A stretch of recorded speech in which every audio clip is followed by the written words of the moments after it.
Good evening, students. Welcome to G All India English Solution.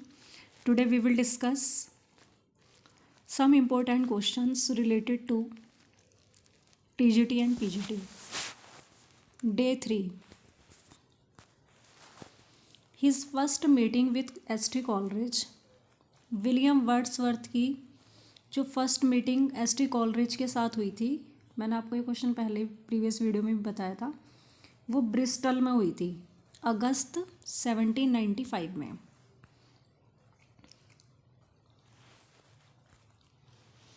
और 1795 में इन्होंने ये रेज़ले कैलवर्ट से इन्होंने लेगेसी प्राप्त करी थी 900 पाउंड की। इनका जो एकमात्र प्ले है वो है बॉर्डरर्स। लर्न कर लेना अच्छे से। यह आया था 1795 टू 97। तो 1795 से 1797 में बॉर्डरर्स प्ले आया था। और 1795 में ही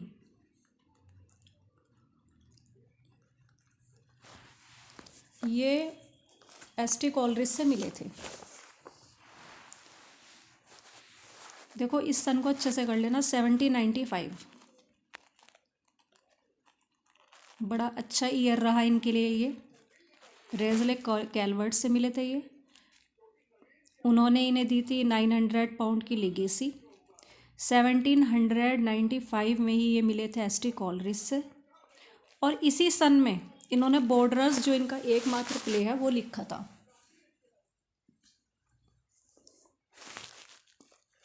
तो 1795 टू 97 तक इन्होंने बॉर्डरर्स इनका प्ले है वो लिखा था। तो 1795 अच्छे से सन याद कर लेना। और जो बॉर्डरर्स है, देखो एक ही लाइन में कई क्वेश्चन पूछ लिए गए यहाँ पे। इसका सन भी बता दिया इसमें बॉर्डरर्स का, एकमात्र प्ले है ये भी। और ये कैसा प्ले है? वर्स ट्रेजेडी है। पोयम भी है, वर्स है और इसमें ट्रेजेडी भी है। और ये सेट कहाँ हुआ था, किसके दौरान हुआ था? तो ये जब उस टाइम शासन था किंग हेनरी थर्ड का। इंग्लैंड के जो किंग हेनरी थर्ड थे उनका शासन था,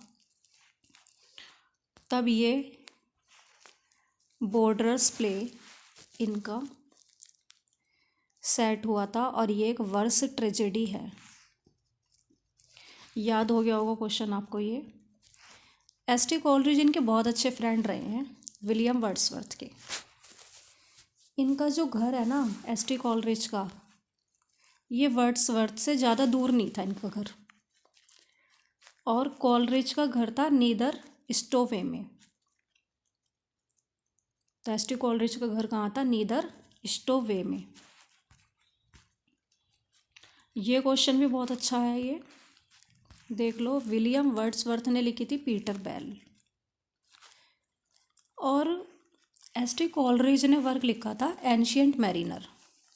उसको उन्होंने रिप्लाई दिया था पीटर बेल लिख करके।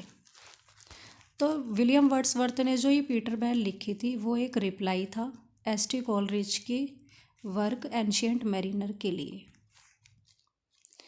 और मैं आपको एक बात और बता दूं कि विलियम वर्ड्सवर्थ ने तो लिखी थी पीटर बेल, एंड P.B. शैली ने लिखी थी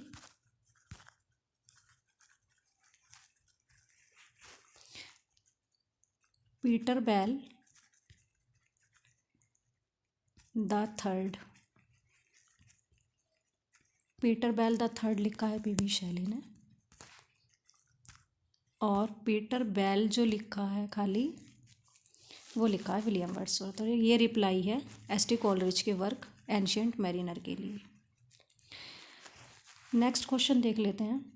देखो बहुत अच्छे क्वेश्चन हैं इनमें ये। और मैं तो आपसे ये कहना चाहूँगी कि आप इसमें नोट्स अपना तैयार करते रहें, लिखने से भी चीज़ें याद हो जाती हैं। लिरिकल बैलेड ये आया था 1798 में।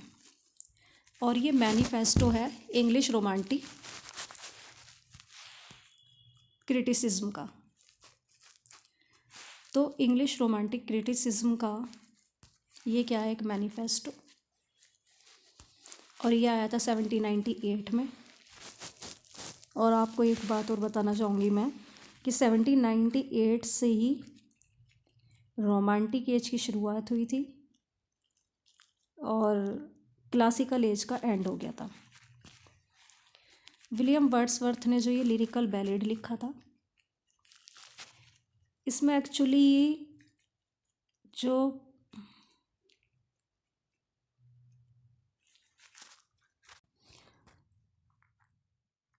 पोएम थी, ये कलेक्शन था इसमें 23 पोएम्स का। लिरिकल बैलेड में 23 पोएम्स थी।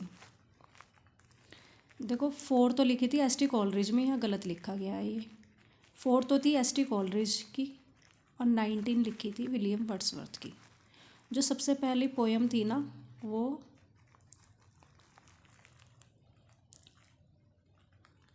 एस.टी. कॉलरिज की थी।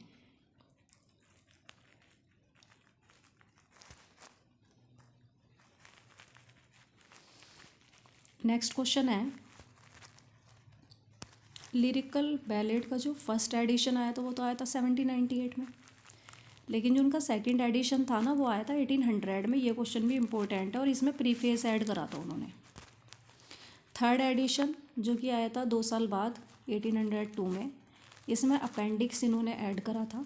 जो फोर्थ एडिशन है ये आया था 1805 में, 3 साल बाद। तो इसके 4 एडिशन थे लिरिकल बैलेड के।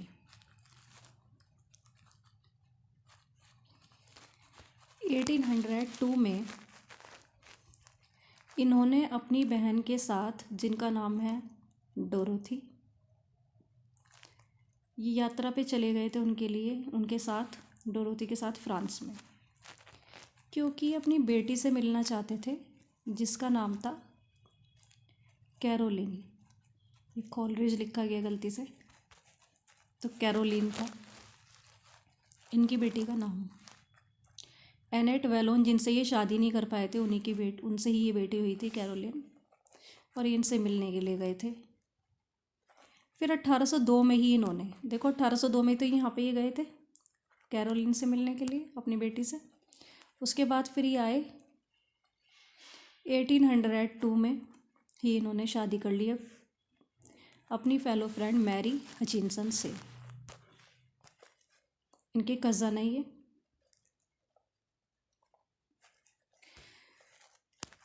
1805 में आफ्टर 3 इयर्स इन्होंने फिनिश कर दी थी ये पोएम, जिसे इन्होंने नाम लिख दिया था पोएम टू कॉलरिज। वैसे तो इसका नाम है ना प्रिल्यूड था, लेकिन इन्होंने ये नाम दे दिया। सबसे पहले नाम तो पोएम टू कॉलरिज था, बाद में प्रिल्यूड रखा गया इस पोएम का नाम। इनकी वाइफ ने दिया था प्रिल्यूड नाम, लेकिन इन्होंने पब्लिश करने से इसे मना कर दिया था पोएम टू कॉलरिज को। क्यों? ये चाहते थे कि जब तक कि इनका जो द रिक्लूज वर्क है ना, ये काफ़ी लॉन्ग पीस रहा है ये, कि जब तक ये पब्लिश नहीं होगा ना, तो इसे लिखने से मना कर दिया पोएम टू कॉलरिज को पब्लिश कराने से, कि जब तक रिक्लूज कंप्लीट नहीं होगा तब तक ये पब्लिश नहीं होगा पोएम टू कॉलरिज। और द रिक्लूज रिक्लूज के लिए ये चाहते थे कि जो पोएम टू कॉलरिज है ना, ये इसका प्रोलॉग बने।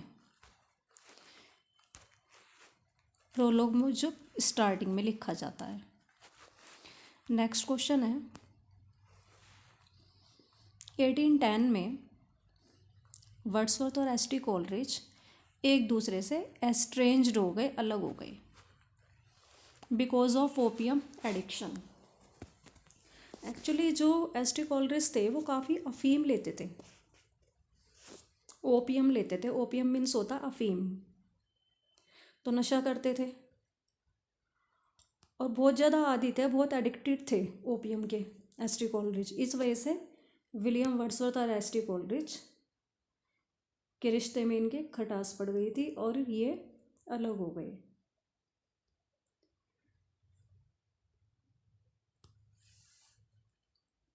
एटीन 10 में फिर आफ्टर 3 इयर्स इन्हें अपॉइंट किया गया डिस्ट्रीब्यूटर ऑफ स्टाम्प्स का वेस्टमोरलैंड के लिए।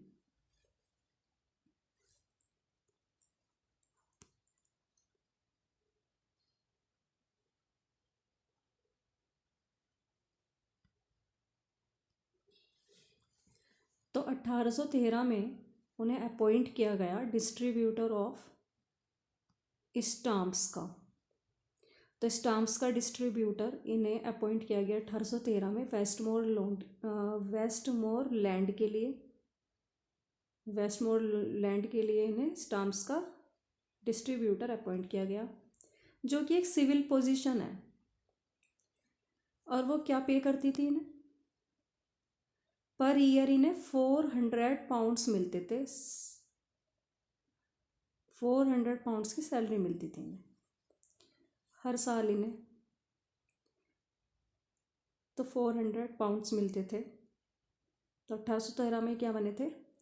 इन्हें अपॉइंट किया गया था distributor of stamps for Westmorland. ये एक सिविल पोजीशन है जो कि पे करती है 400 pounds per year. Thanks for watching this video. Please like, subscribe and share.